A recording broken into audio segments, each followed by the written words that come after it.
Dear students, आज हम solution का नेक्स्ट टॉपिक जिसका नाम है solubility of gases in liquids.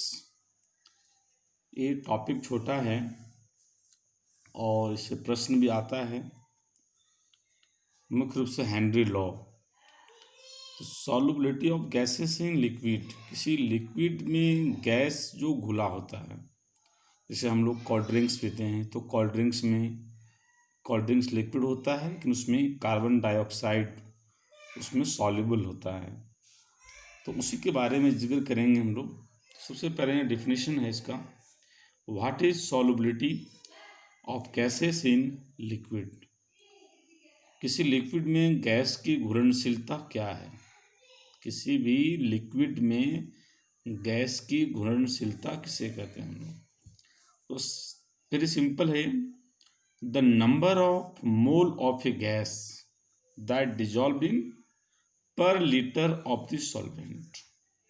ठीक है, कहता है कि प्रति लीटर सॉल्वेंट में, प्रति लीटर विलायक में गैस का जितना मोल, जितना अमाउंट है ना, घुलता है, डिजॉल्व होता है at a given conditions is called solubility of gases in liquids.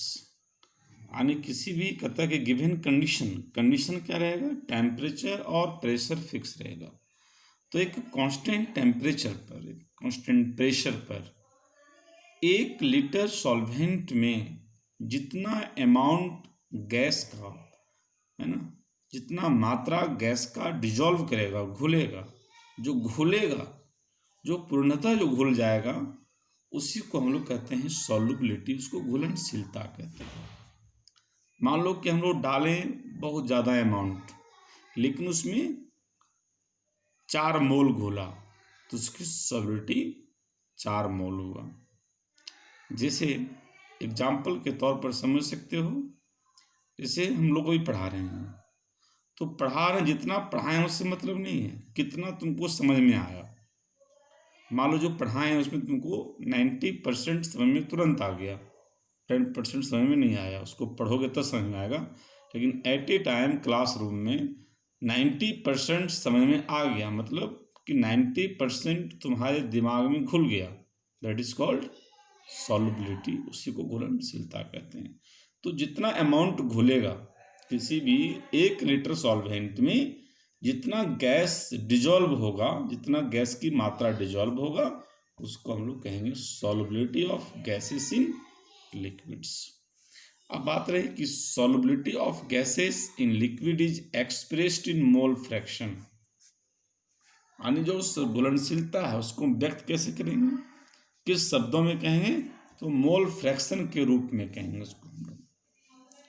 फिर the following factors affect the solubility of gases in liquid, कहते हैं निम्नलिखित तथ्य जो हैं, फैक्टर्स हैं, जो घुलनशीलता को प्रभावित कर सकता है। जैसे nature of gas and the nature of solvent, ऐसा गैस जो घुल जाए या ऐसा सॉल्वेंट जो उस गैस को घुला ले, इसमें घुलाने की क्षमता हो और घुलने की क्षमता हो। द कैपेसिटी ऑफ या the capability of soluble and the capability of nature of soluble, दोनों हो, इस पर डिपेंड करता है।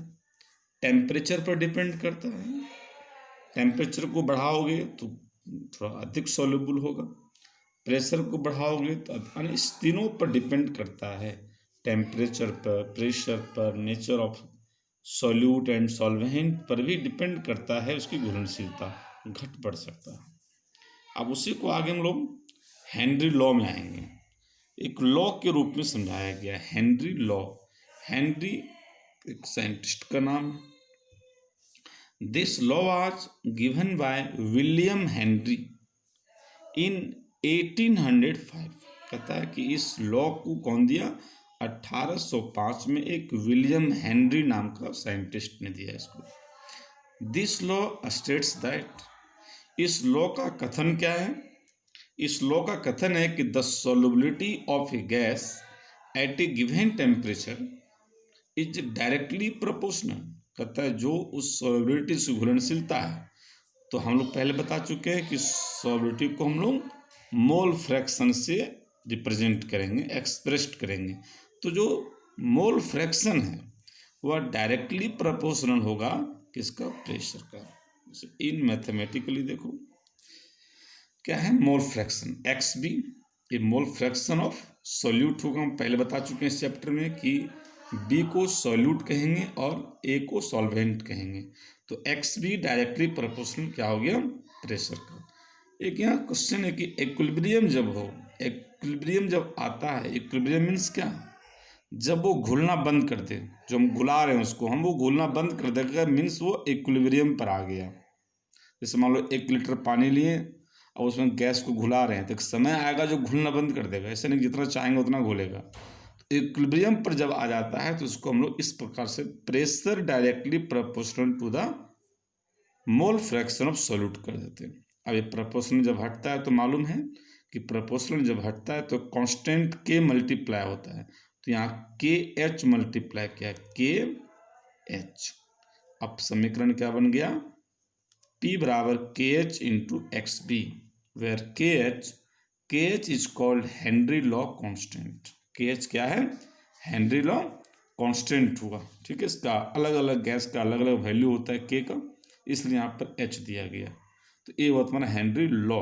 ये लॉ के बारे में जब पूछेगा कि स्टेट्स क्वेश्चन कि states the Henry law, that is very important question, states Henry law, तो हम लोग यहाँ तक इसको लिखेंगे, जितना हम यहाँ पर लिखाएं नोट्स में उतना पूरा लिखोगे तो अच्छा नंबर मिलेगा।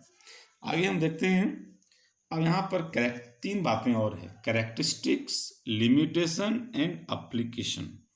ये पूछता है सब। कैरेक्टरिस्टिक्स क्या है, हेनरी लॉ के बारे में क्या जानते हो। कहता है कि the units of Henry law constant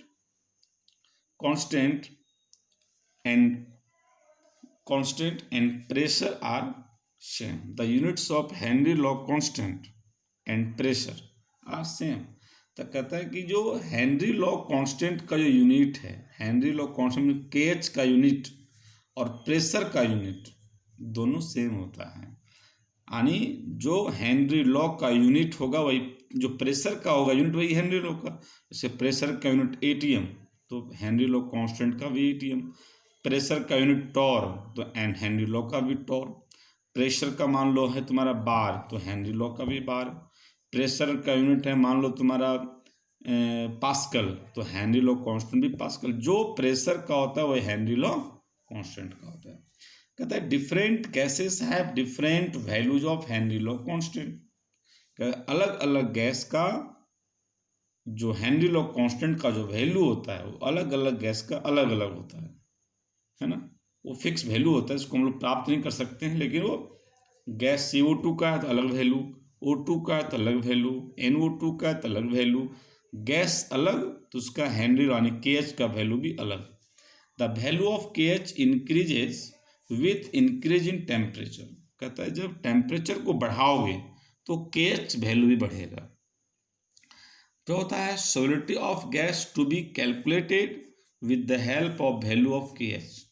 कहता है कि जो सॉलिडिटी ज्ञात करना है तुमको तो KH के मदद से हम सॉलिडिटी को ज्ञात कर सकते हैं। ठीक है, अब है limitations of Henry law. Limitations का मतलब कि कहाँ तक हेनरी लॉ काम करता है और किसके बाद नहीं करता, उसकी क्या लिमिटेशंस हैं। ड्रॉबैक भी कर सकते हो। The pressure of the gas is not too high, TOO2 है, 2 है मतलब बहुत ज़्यादा, यानी गैस का प्रेशर बहुत ज़्यादा नहीं होना चाहिए। The temperature is not too low, कहते टेम्परेचर बहुत कम भी नहीं होना चाहिए। और तीसरा है the gas should not undergo dissociation in solution.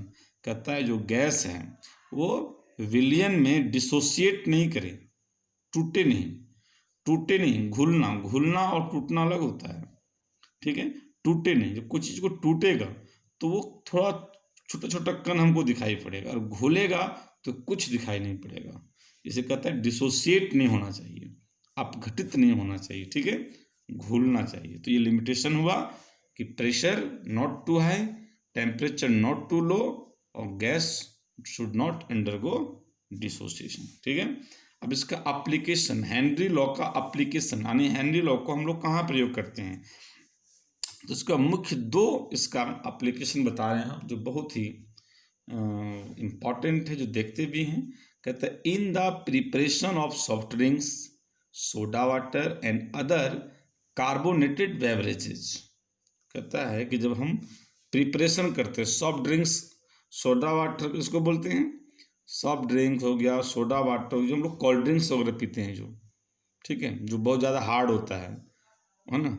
Soda water जो होता है जो हम लोग पीते हैं, कोको ये लेमन वगैरह जो पीते हैं हम लोग, ये क्या बोलते हैं उसको, फेंटा वगैरह पीते हैं, स्लाइस वगैरह पीते हैं, ये सब सॉफ्ट ड्रिंक्स हो गया। एंड अदर कार्बोनेटेड बेवरेजेज, या इसके अलावा जो कार्बोनेटेड बेवरेजेज हैं, बेवरेजेस का हिंदी होता है पेय पदार्थ, पेय पदार्थ है ना। तो जितने पेय पदार्थ हैं, कहते हैं CO2 is passed at high pressure, उसमें कार्बन डाइऑक्साइड को पास कराया जाता है एक हाई प्रेशर पर, तो वो अकॉर्डिंग टू या on the basis of Henry law, उसमें हेनरी लॉ ने CO2 घुलाया जाता है। कोल्ड ड्रिंक्स को पीते हो देखना, जैसे बोतल खोलोगे तो गैस बाहर निकलता है, तो कौन सा गैस है उसमें, कार्बन डाइऑक्साइड। इससे पूछेगा, सब जीके भी क्वेश्चन होता है कि कोल्ड ड्रिंक्स में कौन सा गैस होता है, तो कार्बन डाइऑक्साइड गैस होता है। ठीक है, और हम लोग दूसरा एप्लीकेशन इसका है कि in the circulation of blood in our whole body through oxygen. कहता है कि हमारे पूरे शरीर में जो ब्लड का सर्कुलेशन होता है, तो ब्लड को जो पूरे सर्कुलेट करता है हमारे बॉडी में, वो कौन किसके द्वारा होता है, वो ऑक्सीजन के द्वारा होता है। वह ऑक्सीजन हमारे हेमोग्लोबिन से मिलकर के ऑक्सी हेमोग्लोबिन बनाता है, और वह पूरे वेन में ऑक्सीजन ही पूरे बॉडी में पूरे बॉडी में प्रवेश कराता है। वो ऑक्सीजन ब्लड में घुल जाता है और पूरे शरीर में सर्कुलेट करवाता है। ठीक है, तो ये भी हेनरी लॉ के अकॉर्डिंग है। तो ये टॉपिक हुआ तुम्हारा solubility of gases in liquid. इसमें मुख्य रूप से क्वेश्चन आता है states the Henry law and also describe the limitations and application. ये 3 मार्क्स का यदि आता है, जब आता है तो 3 मार्क्स का आता है कि स्टेट हेनरी लॉ का स्टेटमेंट लिखो, उसका लिमिटेशन लिखो और उसका एप्लीकेशन, 2 एप्लीकेशन 2 लिमिटेशन और स्टेटमेंट, ये तीनों तरह लिखोगे, 3 मार्क्स तुमको मिलेगा। ठीक है, तो आज ये टॉपिक, फिर हम नेक्स्ट टॉपिक की ओर चलेंगे।